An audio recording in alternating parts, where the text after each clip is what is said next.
Hello and welcome to Devops video series from K21 Academy. Continuous integration and deployment is the backbone of the modern DevOps environment. In this video, we will be looking at various CI/CD terminologies. We will cover topics like continuous integration, continuous testing, continuous delivery and deployment, plus the benefits of CI/CD deployment. Before we move ahead, I would like to recommend our previous video on the best practices of DevOps. You can also check out a blog on the same by going on to k21academy.com/devops17. Now let's see what our trainer has to say about various CI/CD terminologies and pipeline. So what actually is a CI?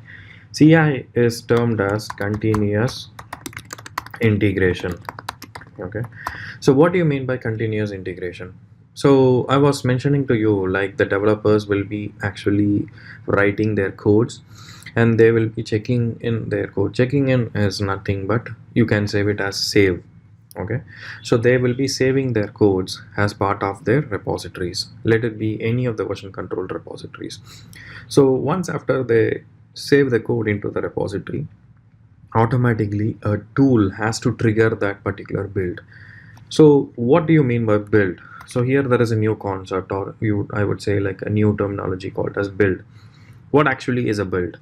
Build is nothing but compiling your source code into an executable file. This is called as build. So either you can use a C program or a C++ or a Java, .NET, Python, anything. Whatever source code you are going to write, it has to get compiled and it has to get converted to an executable code. And that executable code is actually called as your artifact. And this artifact can be an EAR file, a WAR file, a jar file, a zip file, a tar file, etc., etc. Okay. So this particular output of an executable is called as an artifact, and this particular artifact, you can save it as part of your repository. Either you can save it in a Google Drive, or you can save it in your OneDrive, or you can save it in any of the containers. Why it is needed is because, for example, if I am actually using an artifact called 1.0, okay, and I'm deploying this 1.0 into production now, and what happens if my production deployment gets failed? So what I can do, I can just go back to 0.9 version, and I can take that artifact and I can deploy it to the production, because 0.9 was actually working before, whereas I made some changes and I converted it to 1.0, which was having some problems on the production. So that is the reason I can reverse back, or I can roll back my deployment if I am saving a lot of artifacts on my repository. That is the main use of artifactory management. Okay, so now this process of continuous integration, whenever a developer is actually saving their code into the repository, automatically the build has to start, and automatically the artifact has to get generated and it has to get saved. So this process is called as your continuous integration. And why continuous is because, if I am having 50 developers in a team, okay, so what I'm going to do, 20 developers are actually saving their code. So we cannot run the CI manually, because we don't know, or how many times do you run a CI per day basis. That is the reason we are going to automate it. So 20 builds will automatically run at same time without manual intervention. That is the use of continuous integration. Imagine a team of 500 members. So in 500 members, at least 200 members will be working on a code, and at least 100 members will be saving the code. So you cannot run a job 100 times manually. Okay, that is the reason we brought this concept of continuous integration. Now I guess you would understand the basics of what is continuous integration. Next concept that we are going to look into is continuous testing. Okay, so what do you mean by continuous testing? And if suppose you are a tester, then you would obviously know there are a lot of testings that is coming into a picture as part of your IT software. That is unit testing, integration testing, penetration testing, functional testing, regression testing, performance testing, end-to-end use case testing, smoke testing, and a lot more. And as part of your code or as part of your project dependency is considered, you have to introduce all these kinds of testing depending upon various stages. For example, as part of my CI pipeline, what I can do is, like, after the developer is saving their code into the repository, I can start my build and I can get my artifact and I can save it, and next stage I can do it is like unit testing, and after that I can do a functional testing, and after that I can do a performance testing depending upon my scenarios. Like if I am using an websites, I can use a performance testing, or I can even use a load testing. And if I'm using an application, I can use a unit testing or functional testing depending upon that. And this, once everything is considered, once every testing is done, then I can deploy it to my QA environment. QA environment is nothing but quality assurance environment, where people will generally call it as a testing environment. So once after the code is deployed to a QA environment, the people will do a lot of manual test cases, they will do a lot of regressions, end-to-end test cases, everything will be done. Both manual and the automated test cases will be running on the QA environment. So once after the QA environment is completed, then it goes to the UAT environment, which is user acceptance testing environment, or some people call it as your pre-production environment. And then finally, the passed code or validated code will go to the production environment. So what is continuous delivery or deployment? Okay, so continuous delivery is nothing but, I was telling you about this pipeline, which is your continuous testing pipeline. So take a same example of that continuous testing pipeline, and once after your code is tested into your QA, then it automatically goes into your UAT environment. And I told you UAT environment is sometimes called as pre-production environment. Okay, and again here the testings will happen, and once if the testings are passed, then it goes to the production environment. So this complete pipeline from development till production is called as your continuous delivery. So why it is called as your delivery? What do you mean by delivery on a general basis? What is your courier delivery? So if someone is sending you something and it reaches to the end customer on their hand, it is called as delivery. So when the developers are checking in their code into the repository, the next moment it has to reach the end customer's hand. So that complete process is called as your delivery.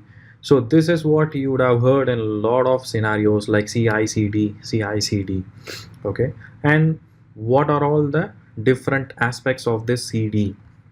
There is a containers, and there is a monolithic application, and there is a microservices applications. You would have heard about these terms here and there, but it would not have make a good sense of what is that. I'll explain you, not an issue.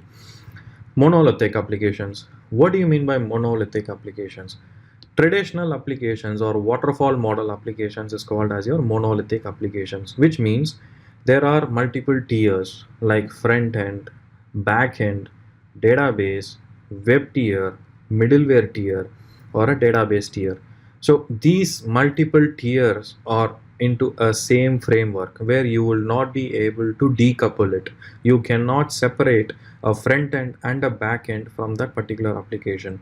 So that application will be working only if all these components are together. That is called as your monolithic applications. And what is a microservices?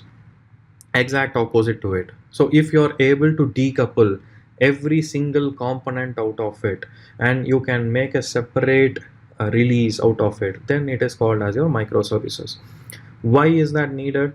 Consider, for example, I'm actually preparing a website. Okay, and the website has a login page, website has a payment page, website has a booking page, website has a notification page. Okay, so these are all 4 different components of my website. So in a monolithic application, all these 4 will be in one component. But now in a microservices, I can make 4 will be in 4 different components. Okay, so one I can actually give it to one developer who would be writing it in React.js. Another one people might have written it on a Node.js. And the third one people might have written it in Angular. The fourth one people might have written it in Java or something else. I don't care about it, because each one is of individual components. And what I'm going to do, I'm going to make these 4 individual components into one web page. That is my microservices architecture. Why it is an advantageous one, why many peoples are following this microservices, is like, if I'm going to do some changes on my payment page alone, then I don't need to make my website down. I don't need to disturb all the other 3 pages separately. I can just bring this page alone down, and I can do a deployment without disturbing my complete website. Don't you think this is an advantage? Obviously, because if I am taking a long time for my web page down, people will hate me, because I told you before, DevOps needs velocity, DevOps needs less downtime, DevOps needs higher stability. So this microservices will help you to attain all these things, because you are trying to bring something down which is not impacting your complete websites. This is your microservices architecture. And now, along with the microservices, there is a concept called containers, and there is a concept called images. What is containers? Containers are nothing but your individual operating machine. So generally what happens when I am trying to deploy something on my QA environment or a UAT environment or a pre-production and a production environment, here what I'm going to do, I'm going to create 4 different environments that requires a huge cost. I'm going to have 4 different machines with 4 different configurations, and I need to install a lot of softwares inside it. I need to have a lot of dependencies. So only then my code works on all the 4 environments. And there might be certain possibilities where my code working on a development environment and the QA environment will not work the same on the pre-production and the production environment also, because my environment configurations are different. For that, we use this containers, because containers actually share the same operating system kernel, and it shares the same amount of memory, same amount of RAM, and same amount of library configurations and everything. So whatever my code works on the development will be working same on a QA, on a same UAT, and the pre-production and the production. That is the consistency that you can get as part of your containers. Images are nothing but a compressed format of the containers. I'll give you a basic example of it. Consider, for example, take a CD as your image. So Windows XP is my image. So when I try to install that CD into multiple machines, I will get the same output, which is your Windows XP OS. That is called as your container. So the extracted image is called as your container, and the compressed one is called as your image. Okay, and apart from this, during deployments there are other multiple concepts called as application server and web servers. What does that mean? It's nothing but application server is your local application, which is your Windows based application.